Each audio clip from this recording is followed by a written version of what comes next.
Hiya, my name's Theresa Easton and I thought I'd give you a quick introduction to zines, what they are, what they might contain and how you can make them, how you can do them at home. You don't have to have any specialist equipment. I'm sitting here in my studio at 36 Lime Street. I've got all this lovely printing equipment around us, but at the end of the day when I'm zine making, a pair of scissors, some glue and some paper, that's all I need. So I hope it's useful and yeah, let's crack on. So when you come to plan to make your zine, what you may need to do is start to collect your equipment. Scissors and glue I think are the most important equipment. And then if you've got things to colour with, so pens, pencils, crayons, anything that you can sort of design with. And then you might also want to collect ephemera. So collect magazines, cut pictures out, start to collate them. So if there's particular themes that you're interested in, keep them all together. So when you want to do your zine, you can sort of just call upon them. I also collect bits of old map. I'm also a big fan of the inside of envelopes. I often think that design is a good place to start to sort of fill your zine. So when you're beginning to start your zine, bring all these things together in one place. So this is an example of a zine that was made at BALTIC, connected with the Judy Chicago exhibition. And this zine was made by a group of women who signed up to the workshop and came along to the library. And it contains a piece of work from each person at the workshop. And it's been made using an elastic band. Because BALTIC's got this beautiful photocopier that can print in colour, it meant that we were able to produce the publication, all of it in colour. Now that's quite a luxury these days in zine making because black and white's so much cheaper.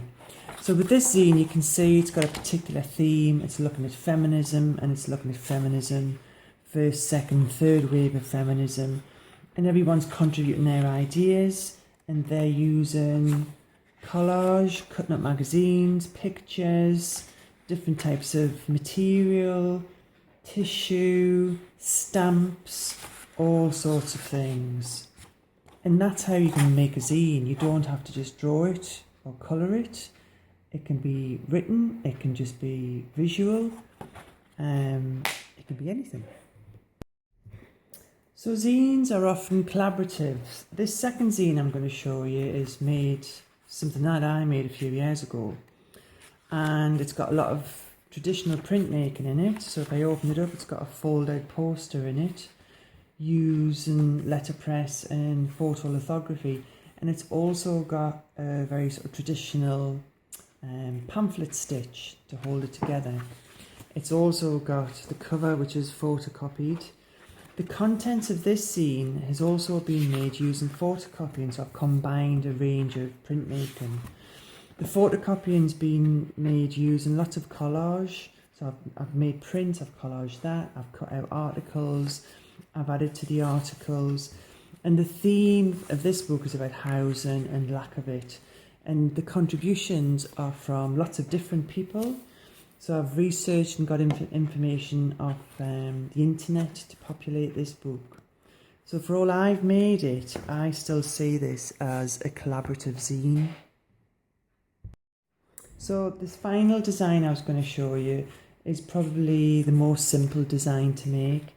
This zine is made by Crystal, and it's a photocopy of her original zine. So what Crystal's done is she's done a lot of writing in her zine, and her writing is a reflection of how she's feeling, where she's at. Sometimes these zines are called per-zines because they're a personal reflection.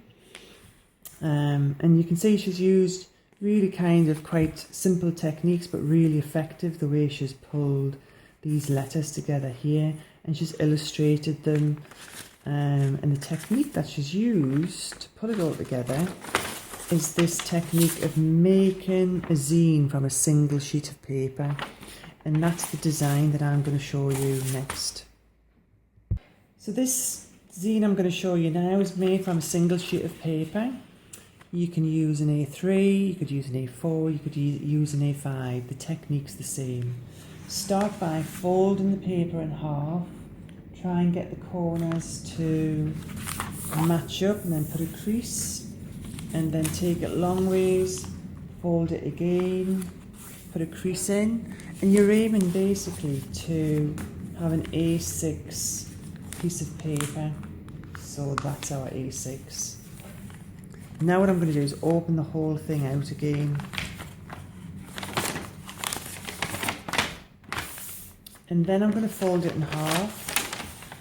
And this is the bit where you're able to put a cut. And the cut has to go along here where this crease is. And you cut along here to this middle bit. I'm going to draw with a black pen so you can see. That's where I'm going to cut to, where there's that kind of cross there.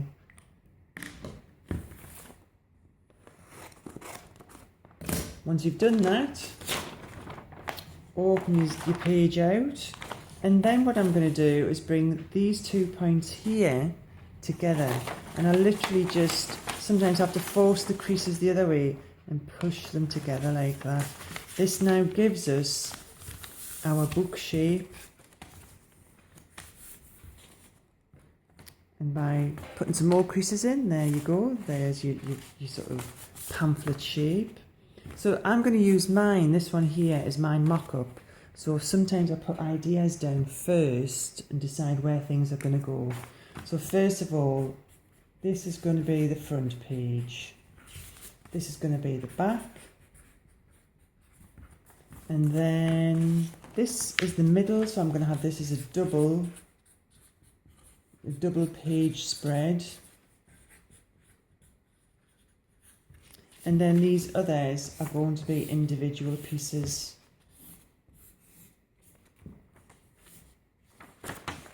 So this is going to be my mock-up. So what I might want to do is, when I've gathered materials together that I want to use, is to glue them down onto small bits of paper that fit the same size as my zine. Because if there's more than one person working on it, there might be a few of yous, you can divide it up so somebody gets 2 pages, somebody gets a double page spread. So you each work on it individually and then glue them in at the end. That's how this zine here was done, and this is Durham Zine Group. So the young people that made this, they all kind of worked on their pages separately, and then we arranged it onto one sheet of paper. We also did the same with this one here. This is some young people from Shildon. So what they did was they all each worked on their own zine, like this. They had their own one, and then they chose pages from their zines to put into a collaborative zine. That's how that was pulled together. So let's have a little bit more look at how you actually make these pages and what kind of materials you can use. I often find when I'm looking through newspapers and magazines, they sometimes help form the content of the zine really. I'll pick up on words and images that I've become attracted to and think, oh, okay, I think I might work with that. So this page here is made up of scribbly biro, felt pens, words cut out of newspaper. Words cut out of newspaper, so there's form shapes and different forms. And then these are collaged on top. Sometimes I peel them off if I don't like where they are, rearrange them. I do like using words as shapes. So the shape of these words here become kind of a mountain. And then the shape on the edge, which is like a negative space, I've coloured that. This image here I was starting to use for something, and I purposely cut out his face so I could replace it with something else. So there's sometimes lots of photo montage going on in zine making. What you do have to be conscious of though is, if you are thinking of using other people's photographs from magazines, is you need to do something to them where you're being creative with them and sort of and changing them quite a bit. You're not just cutting their picture out, gluing it into your zine and claiming that for yourself. You have to kind of be aware of copyright and not to sort of make people think that you've just took that photograph. just something to consider. If you do get into zine making, there's lots of books out there which kind of explain how you can make zines. So that's quite a thick book. But then there's this lovely zine here. This is made by Lily Arnold. And Lily's made a zine about zines, which is perfect. And she kind of takes you through step by step how to make a zine. I think it's worth looking at how other people make zines. So this is a zine given to me by Jean McEwen. Now Jean does a lot of zine making, and she's basically collated and designed this, but she's asked for contributions from other people basically. And probably what's happened is she's either had things sent to her in the post, or she's had things emailed to her. And then she'll kind of arrange them in the way she sees fit, puts them together and photocopies them. Now you can do the same kind of thing without even printing them out, and you can just have them as a digital format. Another artist that does something similar is Cherry Styles. So Cherry edits this zine called The Chap S, and this is done quite regularly, or when Cherry gets time. And so what she does is she asks for lots of different contributions, and they're not just in the written form, sometimes the visual, sometimes it's poetry, sometimes it's writing articles. And these would have been emailed to her, and then she would have pulled these together. In exactly the same way that the Artists Union England zine that I collated last year in 2019, and this was pulled together by asking people to contribute to it. So I put a call out and asked people to contribute their ideas to the zine. So you can also sort of put call out if you've got a particular theme or there's an idea that you want to work on. So before I finish, I just wanted to go back and look at some other designs of zines and kind of how people have used them, and some of my kind of favourite ones that I like looking at and pull out regularly. Becky Kidner, I love how she pulls her zines together, and her zines are often pages from a sketchbook that's just scans, but these words reflect places she's been. So it's almost like a visual diary. So she can look at it and think, oh yeah, Thursday, April the 9th, 2015. I remember where I was. I remember what I was doing. So you can imagine the amount of time and effort that it takes to get these pulled together. But again, you can see how that design works really well. With this one, it's also, look, it's a double page spread, so it pulls out to a poster as well. So these are called diary drones, and that's Becky Kidner. My first connection with zines was quite a few years ago, and it was actually in New York at the Printed Matter Artist Book Fair, and it was Jenny Hinchcliffe who produced this one here, and she actually made a zine about mail art, which I was really interested in. And I like how she's used this envelope to kind of talk about the work she makes in mail art, but she's made a zine with it, and she's also got it in 2 different languages. This one here, this is fab. This is a 24-hour zine about moving and finding a home. So this is somebody making a zine literally in 24 hours. It's kind of good to do things like that because it stops you from dithering. So giving yourself a time limit on how long you're going to spend making your zine is really good, because zines don't have to be these highly finished, perfect things. They can be quickly produced and kind of just put out there. And this, what I also like about it, how it's just pulled together with just a little bit of wool, really. That just works beautifully. And then I thought I'd show another one of mine using the same kind of technique as Becky Kidner. So it's made from a single sheet of paper, except with mine I've used screen printing and letterpress, and I've particularly gone to try and give this kind of newspaper style red top design to it, because that's the kind of tradition that zines sit in. They sit in the traditional, the print tradition of getting information out there and getting ideas out there, which would have originated in broadsides which were pasted to the sides of buildings. And then lastly, I thought I'd show the Shield Field Wave, which is kind of a zine newsletter.